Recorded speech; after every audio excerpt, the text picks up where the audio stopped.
you will see all that a couple things. One is, and I mentioned this earlier, this is going to be the last class in the SQL Basics query series, or at least the first series of SQL Basics.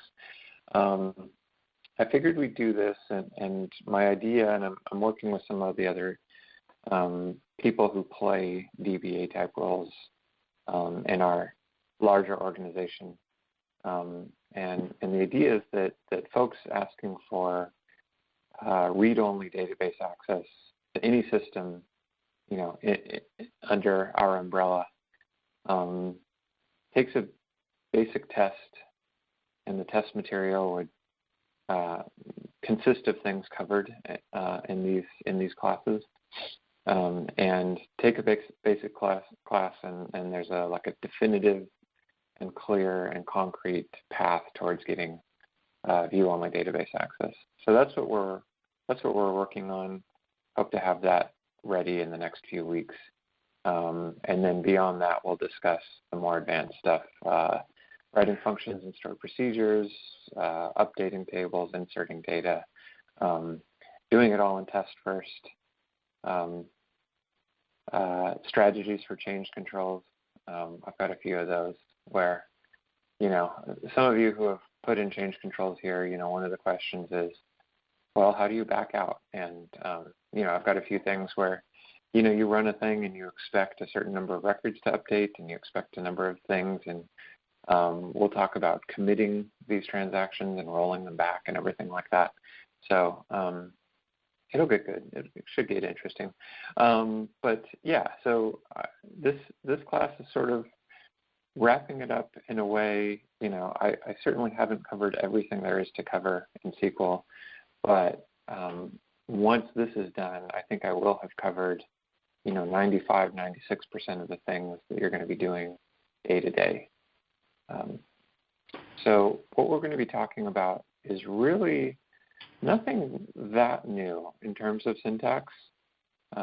We've talked about all the various things you can do with date types and joins and counting and summing and other kinds of aggregates and everything like that.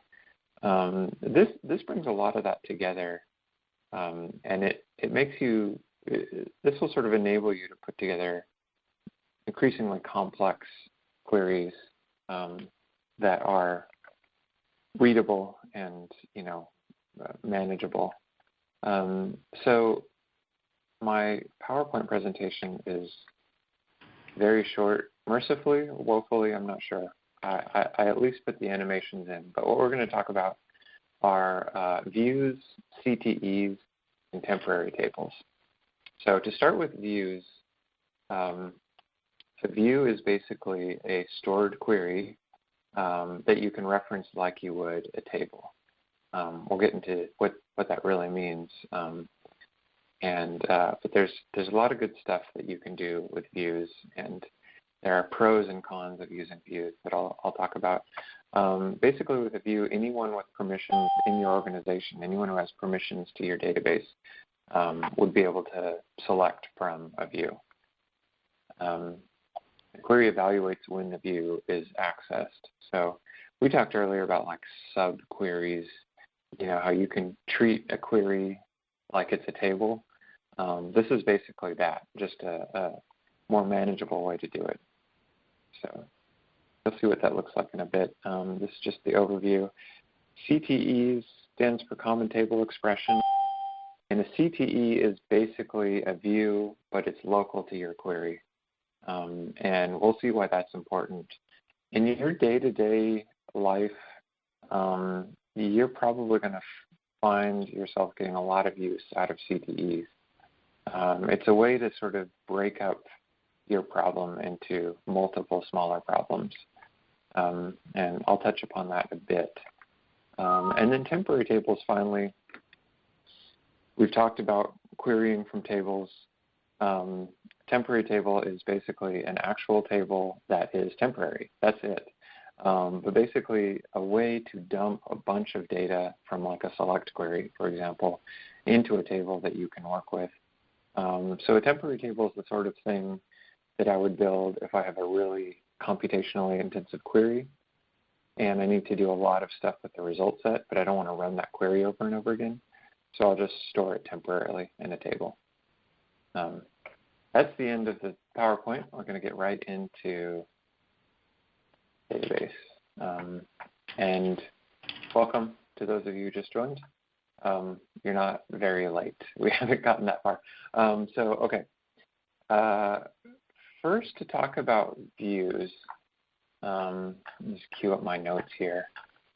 So I've spoken before about how everything is a table. Get this ready. I'm in the wrong database. Hold on a second.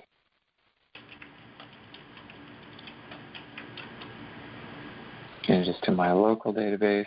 We're going to get into an actual production database later. I'm going to show you a trick for basically learning a little bit, educating yourself on how a given database works. But before that, quick review, because it's been months since we've done this, but I can select from a table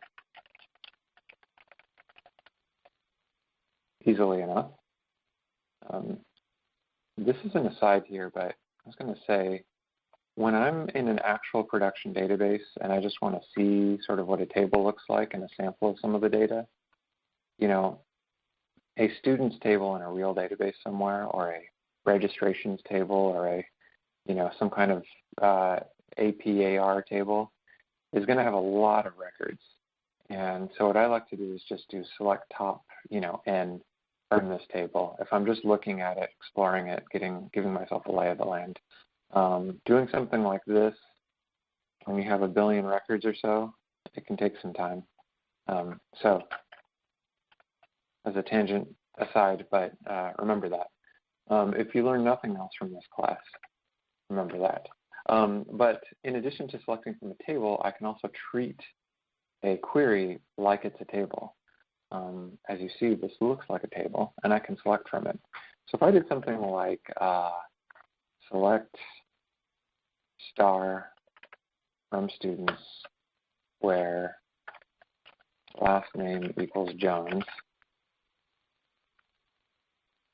Dumb little example here, but to illustrate, I can wrap this up in some parentheses, give it a name, small sub select if I want, or A if I want, and then I can say select star from that. And so instead of selecting directly from students, I'm selecting from this query, which is acting like a table. So what I'm going to cover today, the CTEs, the temp tables, and the views are all, among other things, what I showed you, but a simpler, more manageable way to deal with, all of these sort of sub-queries and stuff. And in the case of views, a way to open them up to other users if you want. So just to demonstrate, if I take a query that's fairly complicated, and you've seen that, in any given database, you're probably going to have to get all the data you want, you're going to have to select from multiple tables. So say I want like a bunch of stuff about students and their address and their course enrollments and stuff like that. So if I start, I've actually done this query before, but I'm going to type it and talk and see if that's effective. But if, say I want just, ID, first name, last name, and date of birth, I can just select that from students. Type it correctly. What is it? Students. Student ID. Students. There you go. Students. Okay, so I can select all of this stuff from just the students table. But if I then want to get address information, I need to then join on addresses on students dot student ID equals addresses dot address ID. So I got to bring that table in and refer to our 2 calls on joins for more details on this. But I've got to add that table in to get any address information. So I've already brought in another table into my I've already brought another table into my query, and if I need more data and it's not in either the students or addresses table, I need to bring in yet more data. So I can get all of that, but say now I want courses and enrollment information. So now I've got to get enrollments in there.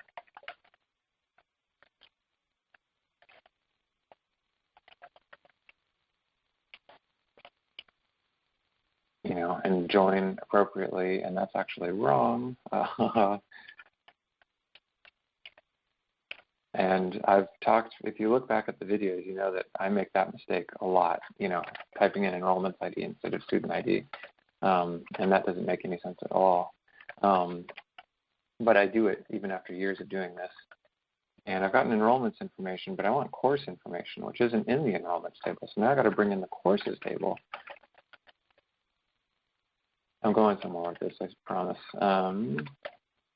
And so join to courses on enrollments, .enrollment ID equals courses .enrollment ID. Does that make sense? No, enrollments dot. See, I made that same mistake again.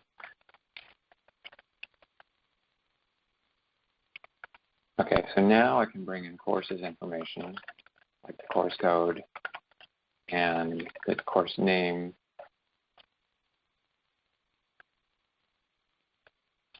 term, maybe the year. Okay, great.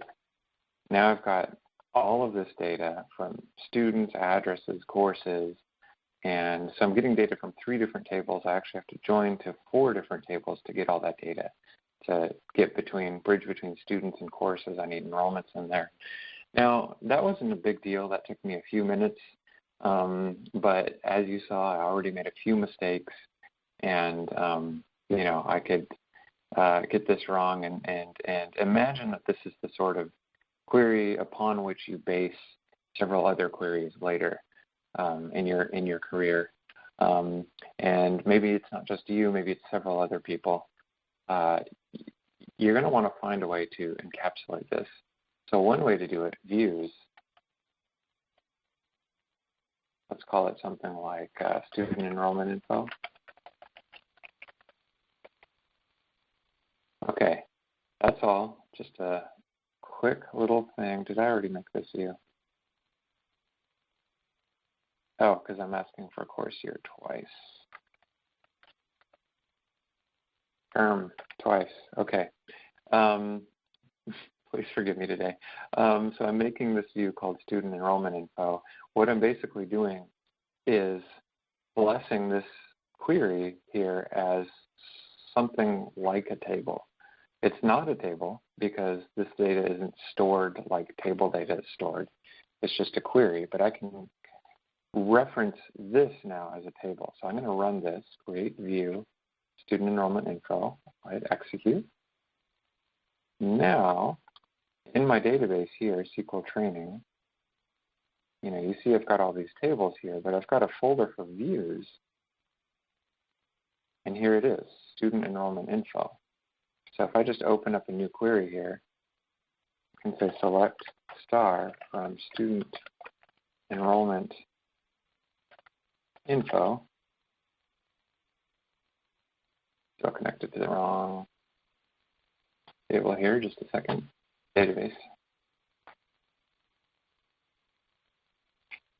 Select star from student enrollment info. And come on, bear with me.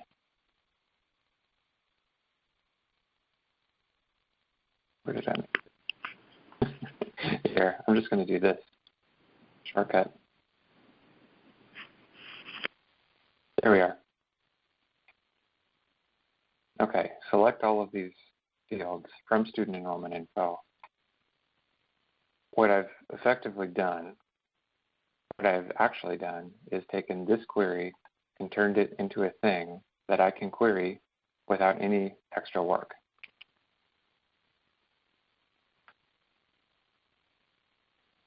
Voila, like that.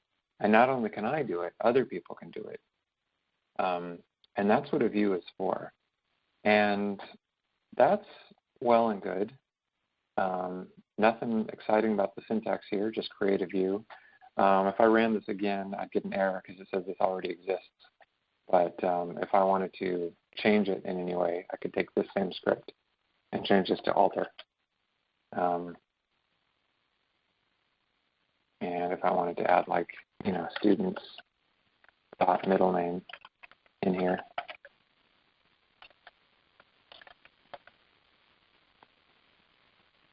and there we go. I've adjusted my view, and now middle name should show up right here. Bam. So easy enough. This is the sort of thing you can do. You can share this with other folks at your organization. Views that are created are instantly accessible to anyone who has the appropriate permissions. You can do stuff with views like taking into account the logged in user. So who's logged in, who's querying this stuff. And you could say, if so-and-so from admissions is logged in and they're running these queries, they can't query on any financial aid data or something like that. So you can do quite a bit of stuff with views, and not only locking down security in a way, controlling who has access to what, but also, standardizing how people report on certain data. So for example, this is reasonably complex. It's not that complex compared to the sorts of things you'll see in the real world, but, there's several tables joining together. Something you might see out in the wild is like several flags are being set and you're filtering out certain things and you're doing all sorts of other jiggery-pokery on the table. And it's not the sort of thing that you want to sort of rely on people to write, exactly every time. So you say use this view instead of the table. But more than that, especially for everyone on the call, you can use this. I'm going to go into University of Mary test system here. You can use this to sort of get a sense of how the schema works, how the database works, how all these tables join together. Because Genzabar, for example, and this is true with Colleague and Banner and PeopleSoft as well, they provide a whole bunch of views already. And if I were to take any view, and you can do this to any database that you have access to probably, if I were to take like this, I guess, I'm just going to choose one at random, right-click, and you can do design, but what I like to do is script view as create to, new query window.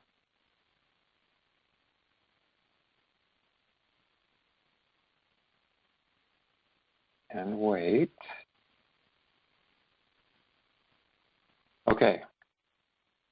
So you see all of the create view as, this is just, I didn't do this, but just specifying all the column names. And then you've got a select query.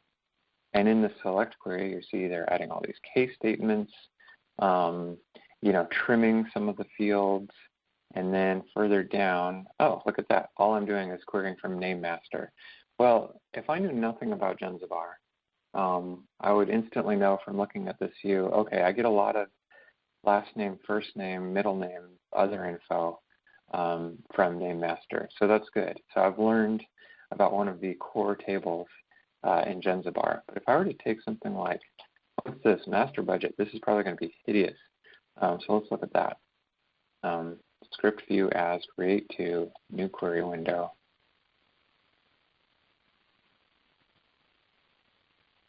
I was hoping for something hideous. Okay, fine. In any case, looking through here, this gets me a sense, okay, this is my budget table. And so now I see that I've got budget, period, budget types, statuses, stuff like that.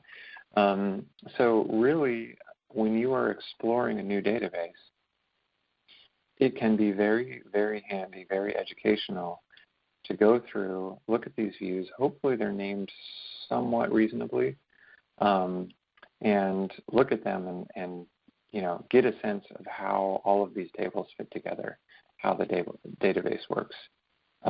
Student term table, that's probably fairly similar to what I was working on with my fake data.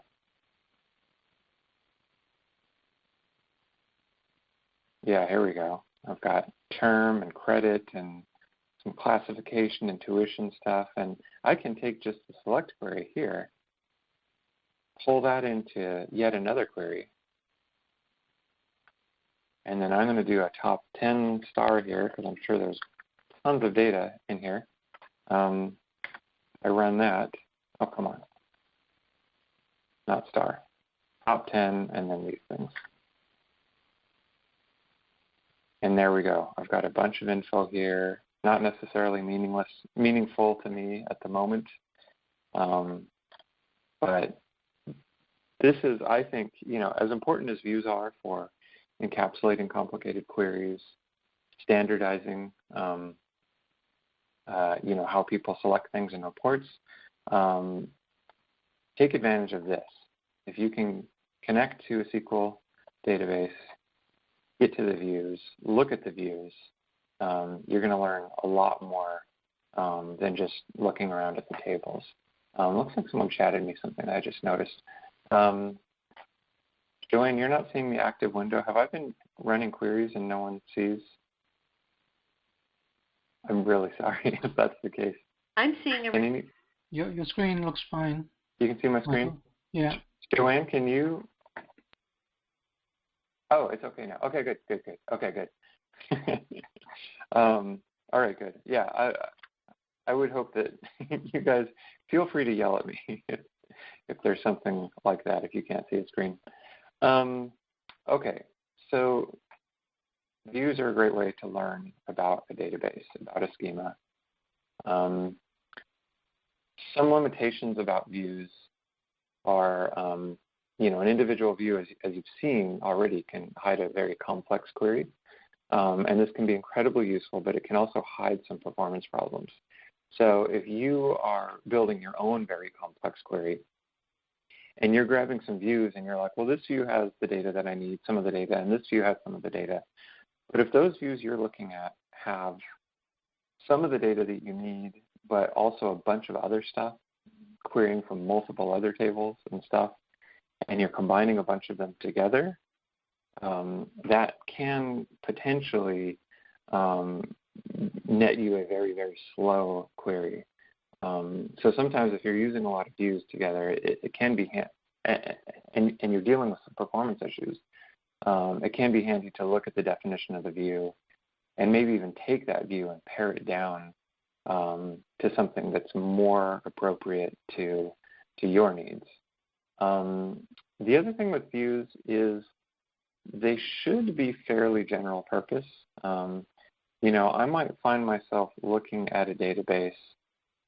Again, don't panic if I delete things. I've got all of this stuff in notes, pretty much. I've got a cheat sheet that I'm reading off of. But yeah, you might have an unmanaged database where you got a lot of analysts and stuff writing their own views. You might later go down and see, okay, so I made a view called student enrollment info. But I might go later and see that people have been creating, more views suitable to their needs. So like student enrollment info with addresses and student enrollment info with physical addresses instead of mailing addresses. Student enrollment info with addresses and filtering out folks who have, withdrawn from the classes. And so you might have a whole preponderance of views. I'm going to call this view bloat, for people making stuff that was suitable to their needs. And what you might have is a bunch of views that, maybe they're no longer useful. Maybe they are, they're used for like one report or one query somewhere, and they're not used anywhere else. So views can be great and really powerful, but it's good to manage view bloat, have your views be relatively general purpose, and still expect people to sort of, combine things together to meet their needs. But the real power, one very powerful thing about a view is that it encapsulates something very complex. what if you need to encapsulate something very complex, but you don't necessarily need it to be a view? If you're encapsulating some table logic, but you're only going to use that for a query that you're running. And that is one of the uses for a CTE, Common Table Expression. I'm going to say CTE here. I'm going to take that same query that I wrote out before. Sorry, I'm having some mouse problems here. Okay. And this, I wrote this in my notes, and I wrote it wrong. I was writing this on the plane yesterday, and I just did a really bad job. But I wasn't connected to a database, so I didn't have that immediate feedback. So let me actually fix this and make the joins correct. Okay. Here we go. Okay. This is that same query that we ran before. Instead of create view something as blah, what I'm going to do is something called with. Put that in quotes.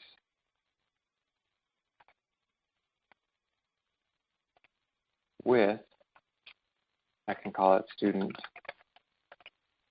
enrollment info, I can call it student enrollment CTE, etc. as this. Now I have made basically something a lot like a view, except that it's local to me. It lasts, as long as I'm running the query. So then I could do something like, I don't know, select city, course year, course term, count star from student enrollment CTE. Already shows up in my IntelliSense. Group by city, course year, course term, and say having count star greater than 1, order by count star descending. So now I can run this. I think this is a silly example, but what I'm getting at here is that all of the logic of joining all of the tables together, and again, this can get tremendously complex, that's here into one coherent unit. Now, in this final query that runs, it's clear, relatively, that I'm looking for a report on enrollments by year, term, and city. Why someone would ever want that exact report, I don't know. But, I can write this. This is simpler. This is easier to read.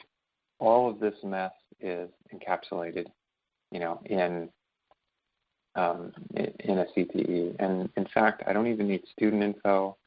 I just need address info, so I could even get rid of students here and remove all of these references to students. I'm not using that in the CTE here. So, if I'm not referencing a table, I really don't want to be joining on it. I don't have this freedom with a view, because once you've created a view, as I mentioned, other people could be using it. Who knows who's using it? So you don't go around willy-nilly changing views. A view is like a contract. Everyone who's using this view expects a certain number of columns of a certain data type, whereas a CTE is like your own personal view that you can change at will without worrying about affecting anyone else. So now I run this, I should get pretty much the same data set. So I've honed it down, into specifically what I'm looking for. Otherwise, the differences aren't terribly great, but the CTE is something that's sort of personal to you. Any questions about that?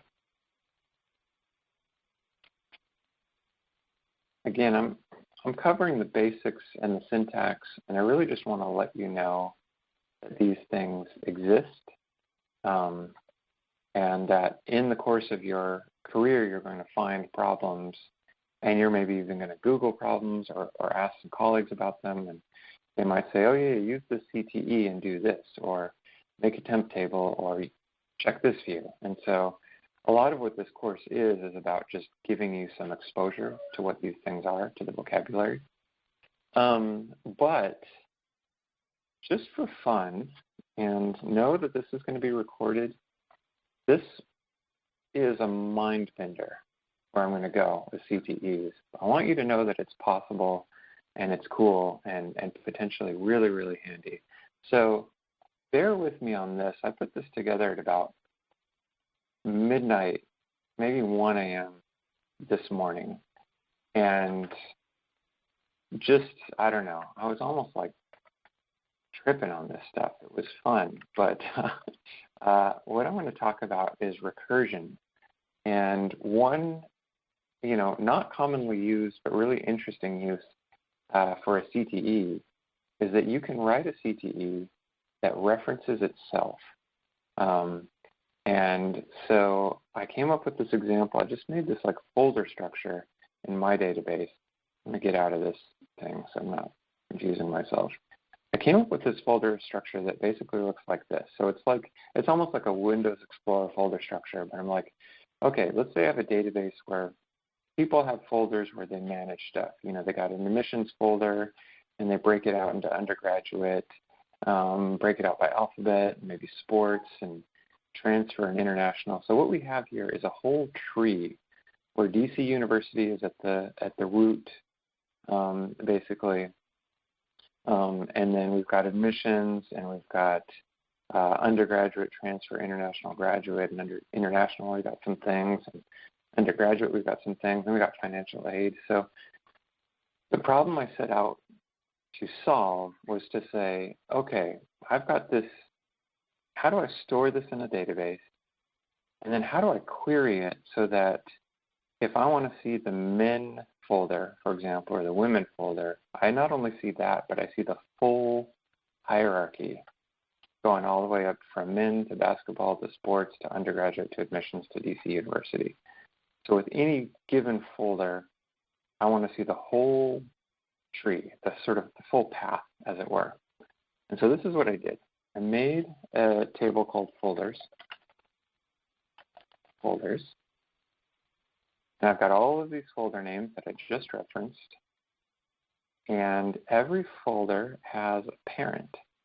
So let's close that. So for example, DC University is a folder. It's got an ID. And admissions is a folder, and it's got an ID, but it's also got a parent ID that references DC University. So if we look at that here, DC University has a folder ID of 1. Admissions has a folder ID of 2, but it's got a parent ID of 1. If we look at, let me bring this over here.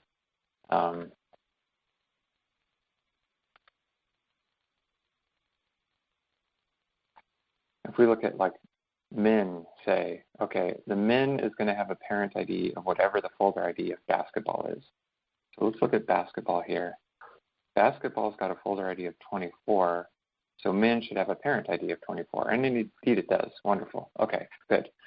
So how do I query this?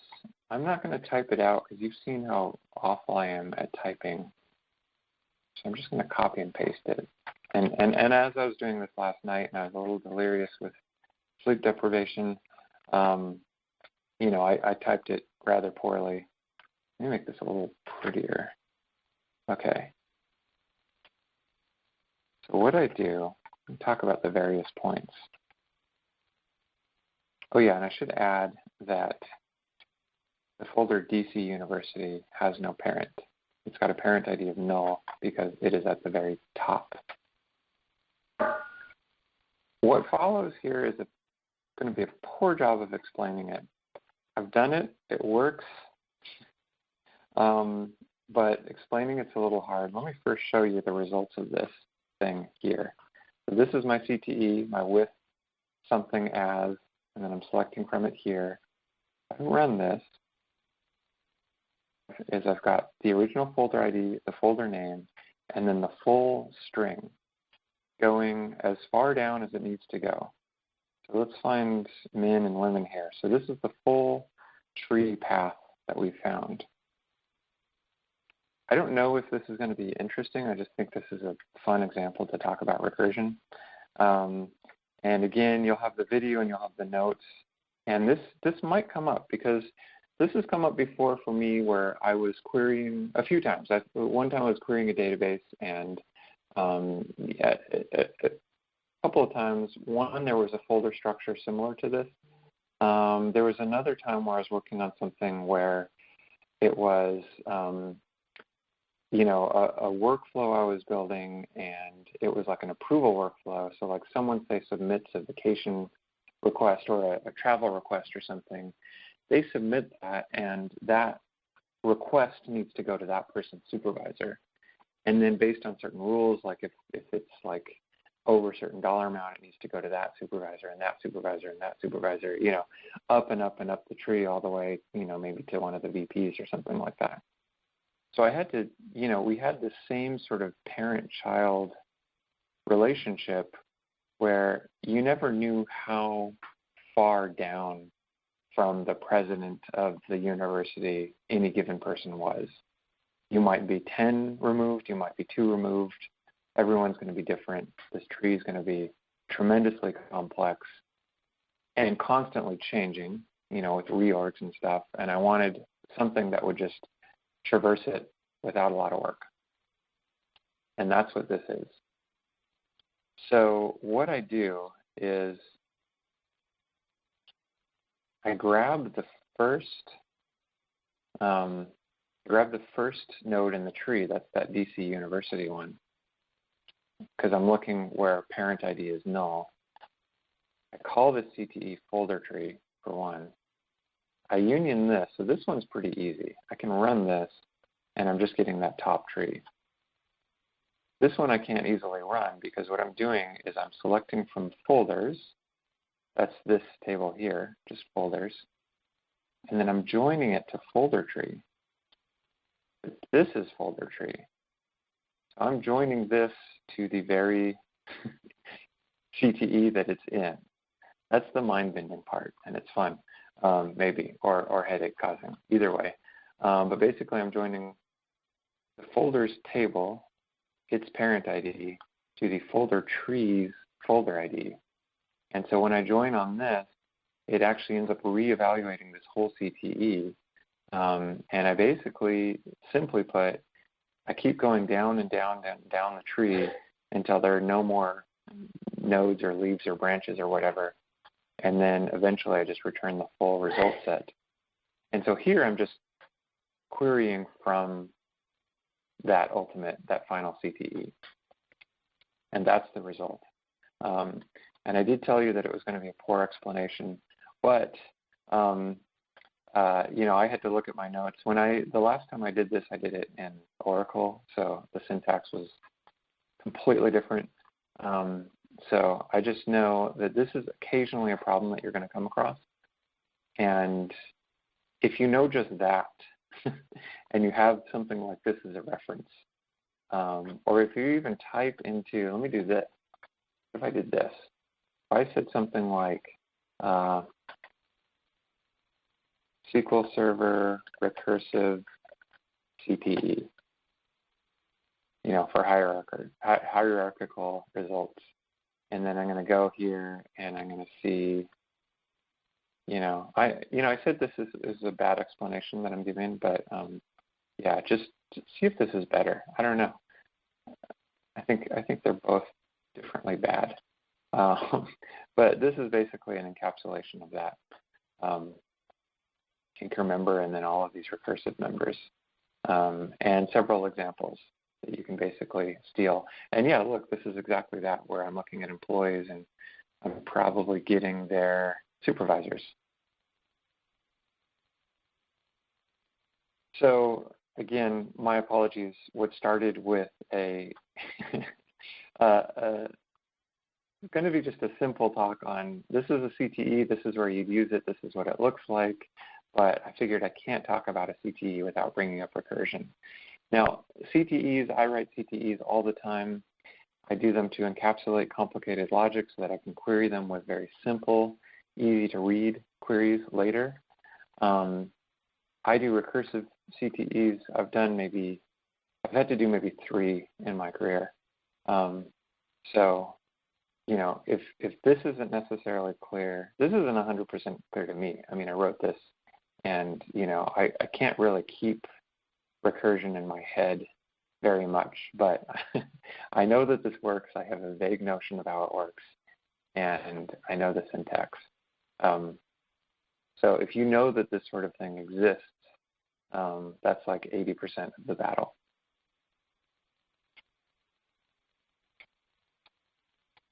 I'm going to move on to temp tables, but does anyone have any questions about this? Did I lose everybody? Does anyone have any examples that they can think of where they have needed to query on hierarchical data? And if not, see if you find any later. I didn't come up with homework for this class, so that's your homework, I guess. Okay, I'm going to move on to temp tables. We're almost done here. Oh, I have a chat. We got Joanne, yes, HR supervisors. Yes, Joanne, you are 100% correct. Any sort of supervisor hierarchy, this is what you need. Because again, the power of the recursion is that it doesn't care what the hierarchy looks like. You know, it can be tremendously complex. And if you were to try to do it any other way, you know, hard-coded or something like that, well, first of all, that would be a lot of work. That would be a massive query. And second of all, you'd have to change it all the time as people change supervisors, as organizations are added and removed and adjusted. So any sort of supervisor hierarchy is really the best case example of a recursive CTE, what it's good for. Okay, last thing I'm going to do is temp tables. On first blush, you might think that temp tables and CTEs are interchangeable, and that's not quite true. So I'm going to take the same query again, the same wrong query. I don't know why I don't just copy the good query, but let's not worry about that. Okay. Course ID and course ID. I am not. There we go. Run that. I've made a view out of this query so far. I've made a CTE. Now the final thing I'm going to do is I'm going to make a temporary table. And the syntax for that is select this stuff into, and this little hash key is important. And let's just call it like, call it whatever I want, but I tend to call a lot of my temp tables temp something, sometimes. Temp student enrollment info.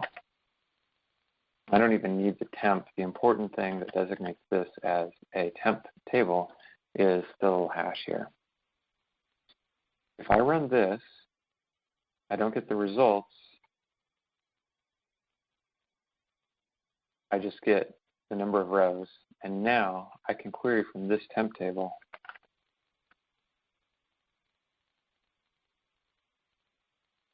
Select star from Stu Top 10.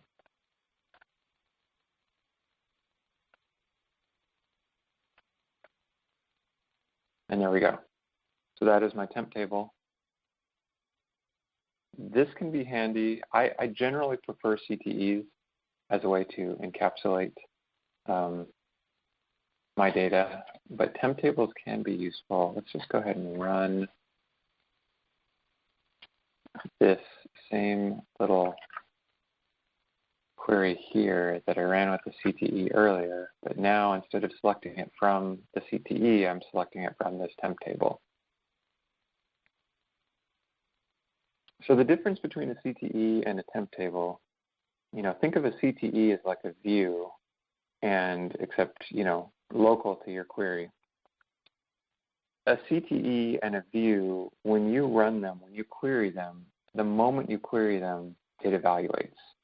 So if this were a CTE or a view, when I said from, SQL would stop running this query and it would go into this query and evaluate it and get all the results. What a temp table does, and that's usually fine and preferable, but what a temp table does is it stores these results the way an actual table is stored. So the details of that aren't important, but this is just now just a bunch of stored data, pretty much. So it doesn't have to evaluate this. It just gets data from the table. So this is really like a table. And where temp tables come in handy are if you have a very, very, very computationally complex query that takes, minutes to run, maybe several minutes, maybe tens of minutes to run, hopefully not hours. You probably have a bigger problem if it takes hours, but it takes a long time to run, and you need to get that result set, and you need to do stuff on that result set over and over and over and over again. Making a temp table is the way to go, because once you've put that data into a temp table, it's no longer running this query like it would be with a CTE or a view. It's just looking at this dump of data, and that's all. And so a case where I've done that is I did something. Let me pull this up. This is horrendous, so forgive me. But what I had to do for you, Mary, recently was find a bunch of duplicate records. Now, it's easy if you're adding a new student or employee, say, to a database. Probably everyone has some sort of procedure around this where you say, okay, this is here's a new employee that I want to add. Let's just look and see if anyone is similar to them in the database already. Is there an email match? Is there an SSN match? Is there a cell phone or address or last name match? And all this stuff. So comparing one new person that you're planning to add to your SIS to everyone else is relatively computationally easy. However, what I was tasked with doing was I've got how many people, tens of thousands of records, employees, students, alumni, etc. Compare all of them to all of them. Compare all of them to each other. So let me just see. Let's connect here back to the University of Mary.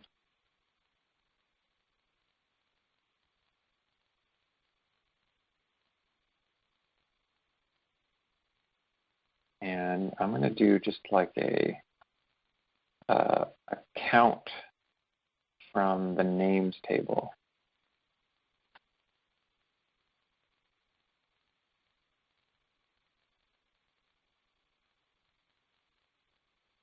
Okay, so that's 197,000 records. Now, what is that times that? Because I was comparing everybody to everybody else. So now I'm multiplying here. Too big. It's big.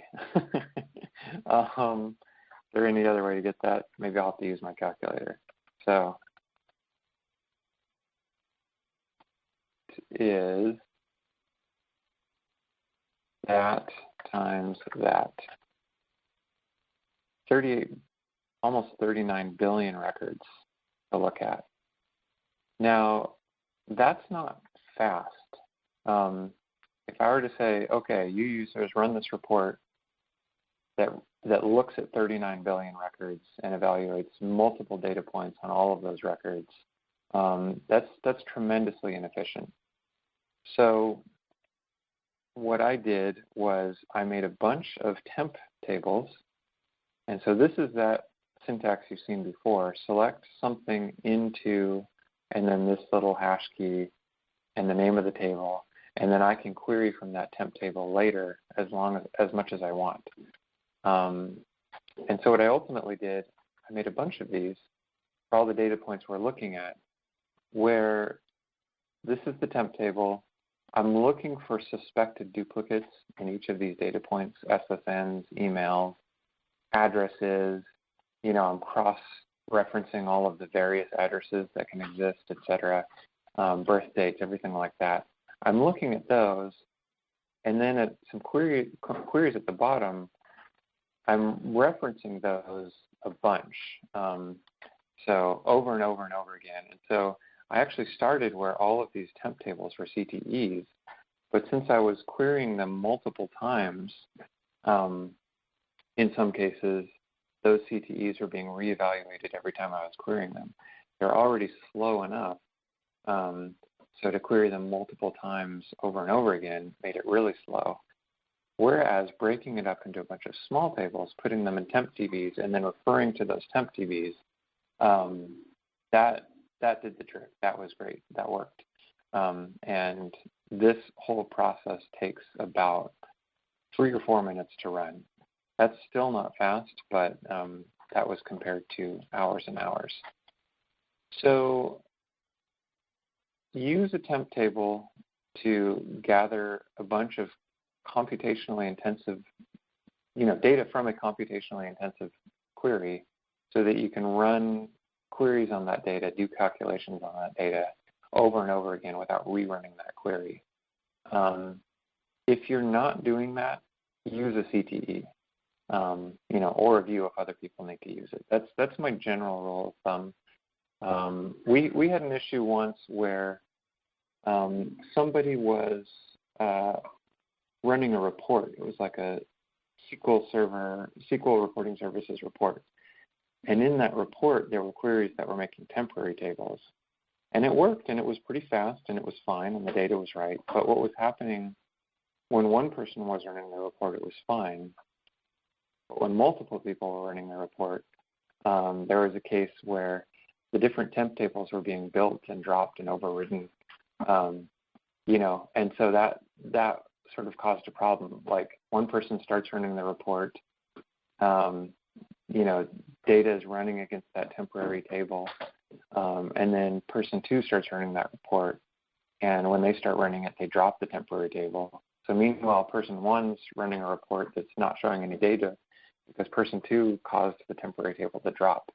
So we fixed all that with CTEs because the CTE is sort of local to the session. But there are many other things to know about temp tables, CTEs, and views, but to basics, use a view if you want other people to be able to use it, and if it's general purpose enough. Use a CTE if it's just for you and you're just encapsulating complicated logic, and then use a temp table if it's something computationally intensive that you need to work with over and over again. But the thing to know about a temporary table is that it only lasts in this session. So I think even if I make just a new query, it doesn't exist. I made it here and I can select from it here, but I can't select from it here. So that's just a thing to know. It only lasts here. The same is true with CTEs. I certainly couldn't reference a CTE in another window. So these things are sort of localized things. And that is all. Any questions?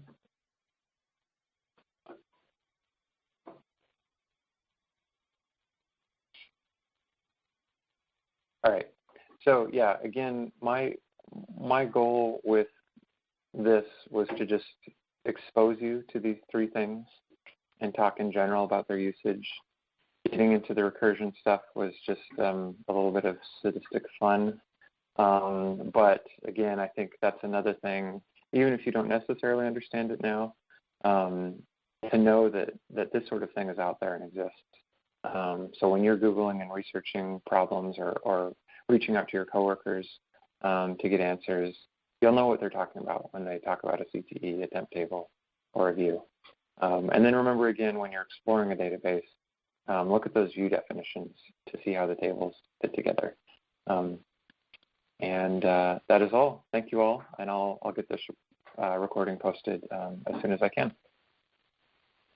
Thank you. Thank you, Michael. Thanks, guys.